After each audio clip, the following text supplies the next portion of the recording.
Hello everyone, welcome to the lecture series of Mobile Computing and Wireless Communication. I am your instructor Miss Alpa Rupala. So today we will learn regarding to the GPRS some topics. So topics to be covered in this lecture. First of all, we will learn regarding to the limitation of GPRS, then after the applications of GPRS, and then after the difference between GSM and GPRS.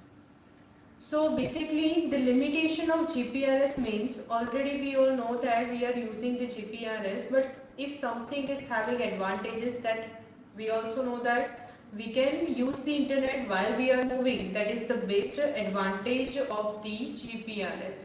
But with that we can also have the disadvantages or some of the limitation or boundaries which we cannot cross. So the basic limitation of GPRS, first limitation is limited cell capacity for all the users. We already know that we have developed the GPRS on the base of the GSM. So ultimately we are using all the configuration of GSM which is already built for the GSM architecture. Okay, whatever the frequency allocation we have seen in the GSM, that all the frequency allocation will be the same for the GPRS also. So ultimately from that we can conclude that we are having the same number of channels which we are using in GSM, that all will be for the GPRS also, right? So we have already discussed in GSM architecture that first of all we are having 50 megahertz of frequency band. From that 50 megahertz we have divided into two uplink and downlink portion according to the frequency division duplex, that is FDD. Okay, from that 25 channels we have divided it according to the FDMA into the one channel of 200 kilohertz, and then after according to TDMA we have divided one channel into 8 equal time slot. Okay, so basically from this all the basic calculation we can conclude that we are having 992 channels for uplink and 992 channels for downlink for GPRS user, but we are not having any extra frequency allocation for the GPRS. We are using the same frequency allocation what we are using in a GSM, that is basically what for users of GPRS also. So now the basic question is, this 992 channel is for GSM only? No. This 992 channels are for combinedly for GSM and GPRS both. So ultimately if we talk about the priority of having that channel uses will be given to the GSM user. So ultimately what we have discussed related to the limited cell capacity for the all the user is totally true. Okay, because we are having 992 channels which we have calculated for the GSM, but this particular number of channel is for GPRS also. Okay, so whatever we have thought of that we can accommodate 992 users for GPRS, that is wrong. If we are using the 500 channels for the GSM use, then remaining channel will be given to the GPRS. Now the next one is speed much lower in reality. That means already we have discussed that what is the speed, 14.4 kbps to 171.2 kbps. Now this 171.2 kbps is a very ideal and highest data rate, and that data rate is ultimately considered according to the that we have given 8 time slot to the single user for a GPRS use. Okay, we have given 8 time slot, that is one whole channel for 24/7 to the single user. Okay, at that time we have calculated that maximum data rate. So ultimately we cannot have that maximum data rate. Okay, third one is transit delay. Already we know that we have discussed that SGSM main functionalities of the packet switching. We already learned regarding to the packet switching that packet switching is a kind of switching technique in which ultimately your packets are routed independently to the network. So your receiver may have some delay in receiving of your packet. So that transit delay can be introduced regarding to the packet switching.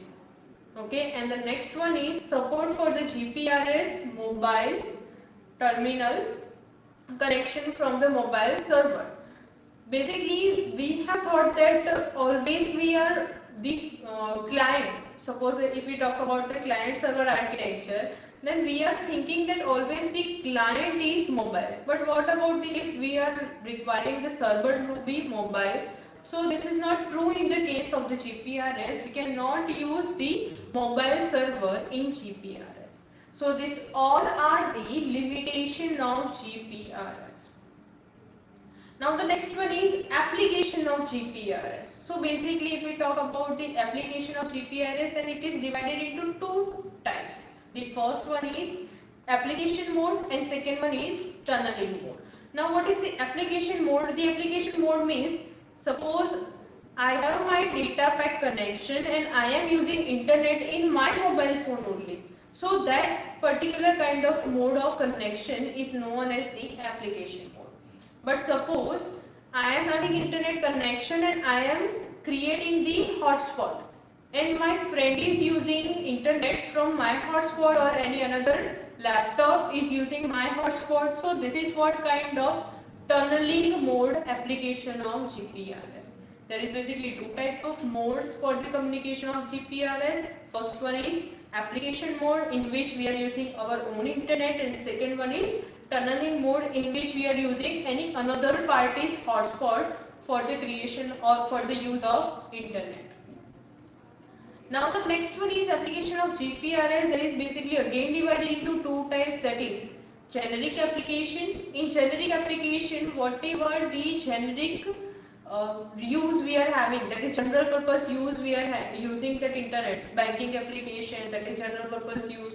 Suppose I am reading the news, that is also a general purpose news. Suppose I am reading any joke, I am reading any shairis or from the internet, I am using any of the something videos I am saying. So these all are what a general purpose application, and that all general purpose application can be used of the GPRS.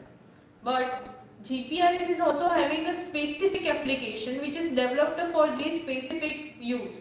Likewise, the first use is chat. Chat is nothing but the same kind of mind people gathering, and from that they are transferring or communicating with each other, transferring the thoughts or communicating it with each other. We are having multiple chat applications, and already you all know that what are the chat applications which we are using nowadays, okay, for the chatting purpose with the another people. Next one is multimedia service. Now what is the multimedia service? So basically if we talk about multimedia service, that means we are transferring the images or video files, that all are multimedia files. We are transferring that files from one person to another person. That is what the multimedia service. Next one is virtual private network, that is VPN. We all know that we are connecting multiple devices together for the communication purpose, and that is nothing but the VPN. The basic example of VPN, if we talk about that ATM server is basically connected with the bank server. That is also according to the VPN.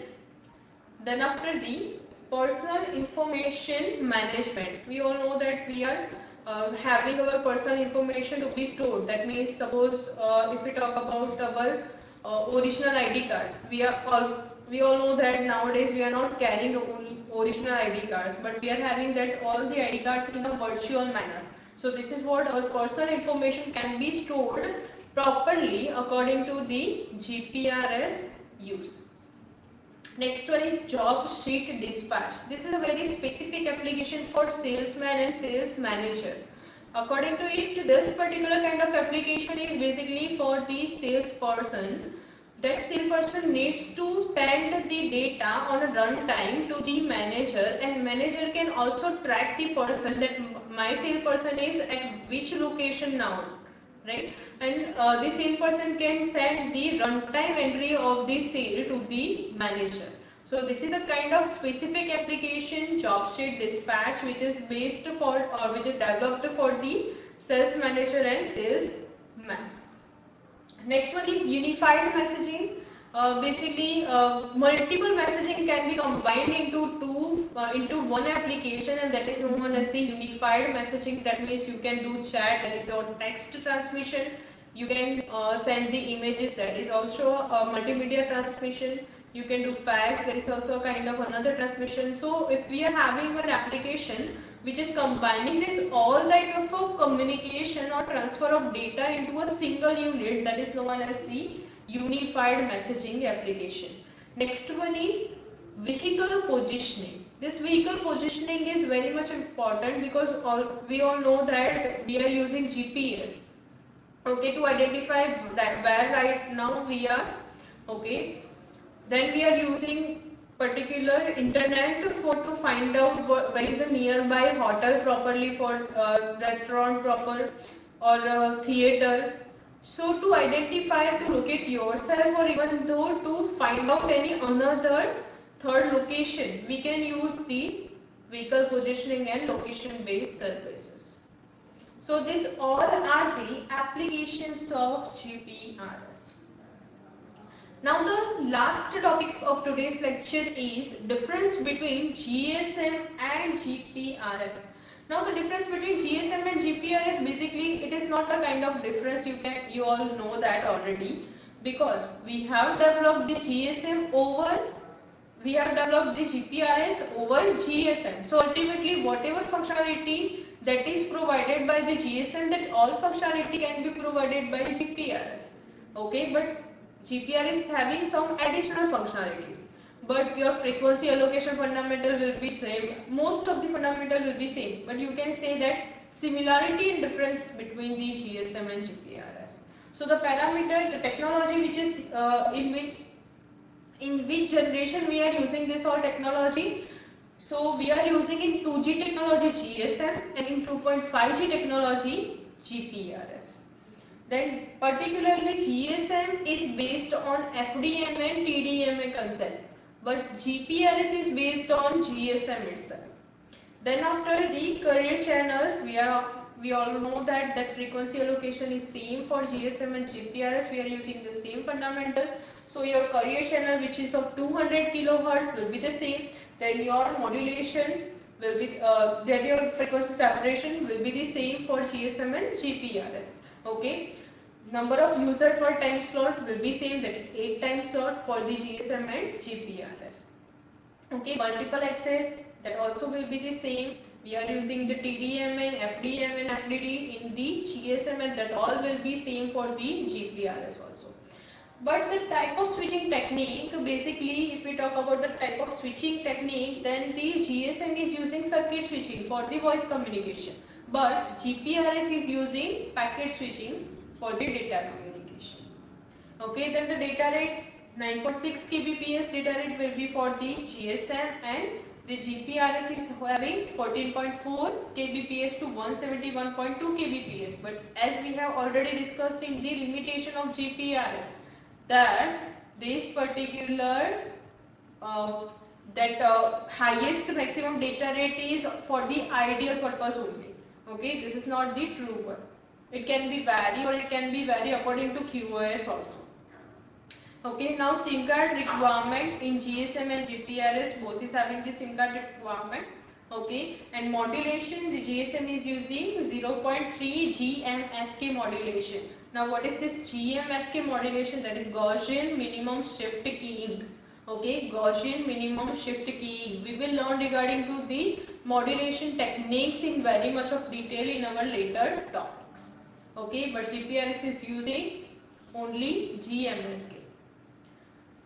So thank you everyone. We have already learned regarding to the GPRS architecture in detail, and today we have learned regarding to the limitation, application of GPRS, and the difference between GSM and GPRS. But we can also say the similarity and difference between GSM and GPRS. Thank you. We will meet in our next lecture.